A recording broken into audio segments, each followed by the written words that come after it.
Hey guys, we're the ECB team and today we're gonna react on Eurovision 2025 entries. Let's get started.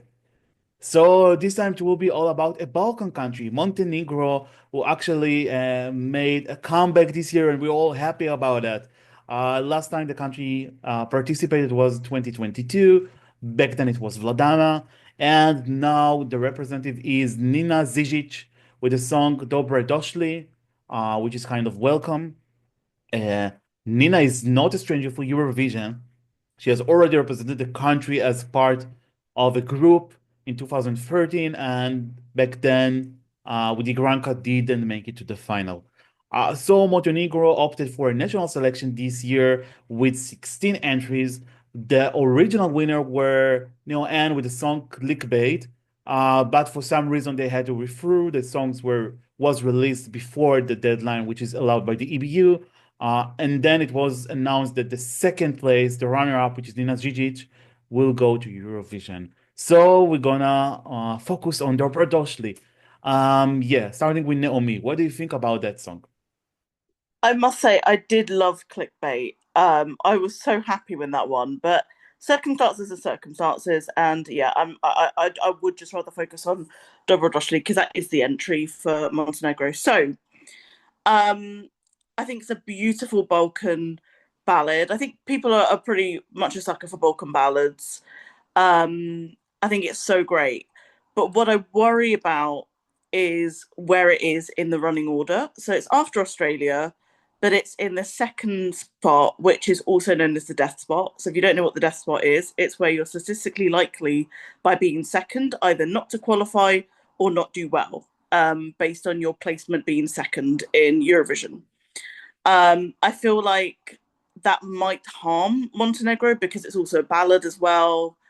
It's a song that has had a lot of appreciation, but I don't know if it's had enough hype or even clout, as it were, about it compared to other songs in such a strong semi-final. I do worry about it compared to, for example, Justina for Poland, who is also in what we call the quote-unquote death spot semi-final one. At least with Poland, they've had a lot of hype, they've had a lot of fandom in what's going to be a televote semi-final. That's going to work brilliantly, actually.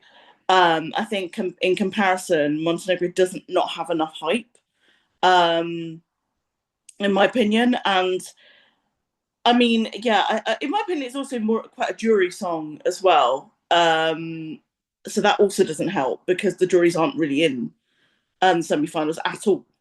So I do worry for Montenegro a little bit. I think as much as we love Balkan ballads, they are a big part of Eurovision. We love them, and we love having the Balkans in Eurovision. By the way, I do just worry though. I am a little bit concerned. Um, I'll explain more of that a bit later. But in terms of how I feel about the song, I really love it. It's not really something I would listen to quite often. Again, I'm just going on personal preference, but I do appreciate the song. I think it's really great. I think it's a lovely entry. But yeah, just not one of my favorites personally, but I can still appreciate it. All right. Yes, I just want to open by saying that was really happy to see Montenegro back in the contest, and I hope they will keep on participating. And it wasn't like 1 year experience and that's it. Personally, I really like the song. It was my favorite of Monte Song 2024 of the Montenegrin selection. So yeah, I was sad about Clickbait who didn't make it to the Eurovision, but personally, I prefer Dobrodošli as a song. Uh, yeah, I think that the revamp is really good. I think that out of all the revamps we had this year, this one is one of them, or actually the most successful to my ears at least. Very James Bondish quality on that, not only Balkan entry, a Balkan ballad. I like Nina as an artist. She's really talented. I love her raspy voice. Mm. Um, yeah, and also, we have seen two performances by her. One of them was with a napkin on her eyes on the national final, and the second one was mostly like a studio video cut, which is the official video clip, so called. Personally, I like the second one more. Even the first one is really, um, let's say, very inspiring. Um, yeah, for some reason, when I listen to the song, I think about a lot of smoke, and they had some smoke in the performance, which I like. it needs some drama. Because the song is dramatic in a good way. And yeah, I think we lacked that kind of songs recently in recent years.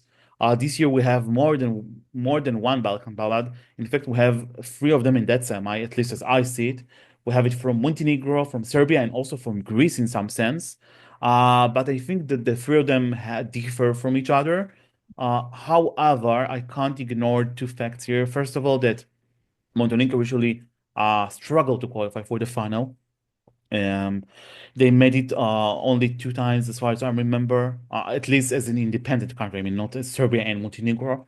Right, so it was in 2014, 2015, and then sadly we didn't see them in the final back then. Afterwards, I mean. So I hope this year it changed somehow.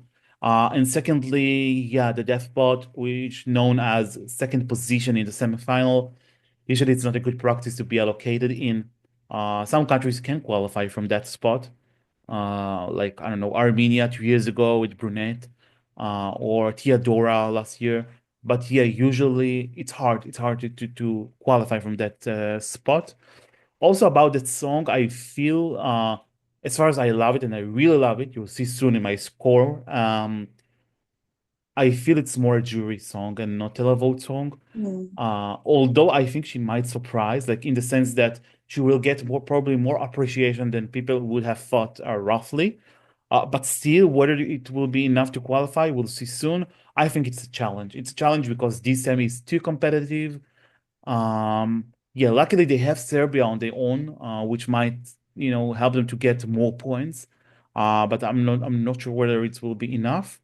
Song-wise, I really like it again. The drama, the ballad, the raspy voice, also the piano is amazing. And I loved in the revamp that they put the drama from the first moment. Like there is no waiting. We'll have to show you what we have in our hands and have to convince you to vote for us. And I think this approach, at least in Eurovision, it's a smart one to do. All right, time to give scores. Naomi, please. Yeah, I think it's absolutely lovely. I actually think it has become iconic in the contest, but it's just not much of a personal favorite for me. So I think I'm happy to give it a 7 out of 10. All right. Well, it's one of my favorites this year. Not in my top one or top two, but still quite high in my ranking. I'm gonna put on that 9 out of 10.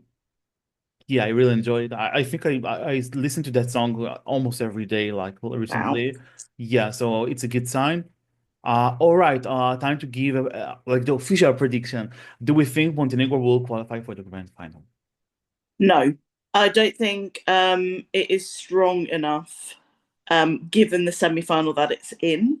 Maybe if it was in semi-final one, I'd actually probably say yes by a bit of a margin. Um, but for semi-final two, I'm sorry, I just don't see it happening. I'd love to be surprised. Strange things can happen. Eurovision can surprise us, but in terms of my actual prediction, based on what I know, what I've seen, and what I feel, it's sadly going to have to be a no. Yeah, for me it's really hard to make this prediction, emotionally hard, because my heart says yes, like based on taste, but my mind says probably not, unfortunately. Again, and it really hurts me because I can reveal the songs is in my top 10, and you probably could guess it by me scoring it 9 points. Um, But yeah, I just think that the whole composition of the semifinal won't lead to the favor of Montenegro. I think it has some competitors, like as I said before, like Greece and Serbia, for example, which also plays on the card of the Balkan Ballad, and also Despot, all this together. Yeah. And one last point is that we have, and I'm happy for that, don't get me wrong, we have a lot of female vocalists in that semifinal. So I believe that we just can't have all of them in the final, unfortunately. Same for semifinal one with the male vocalist. Um, yeah, I think my main lesson this year is I wish they could have just composed the semifinal just after all the songs are selected. Like for sure to balance more the genres, like not to have all the Balkan ballads together, not to have semifinal which almost all of it are males or Yeah, almost all. and also you've got one semi-final that's stronger than another. So you've already got one part of the contest that's on almost like a higher grounding than the other, really. Yeah, exactly. Like for me to be 10th place in semifinal two is much, much harder than be 10th place in semifinal one, for example. No Mm. offense, but yeah, the levels are different. All right, so this is what we have about Montenegro. Let's wish good luck to Nina Žižić, who will perform Dobrodošli as in position number two in semifinal two.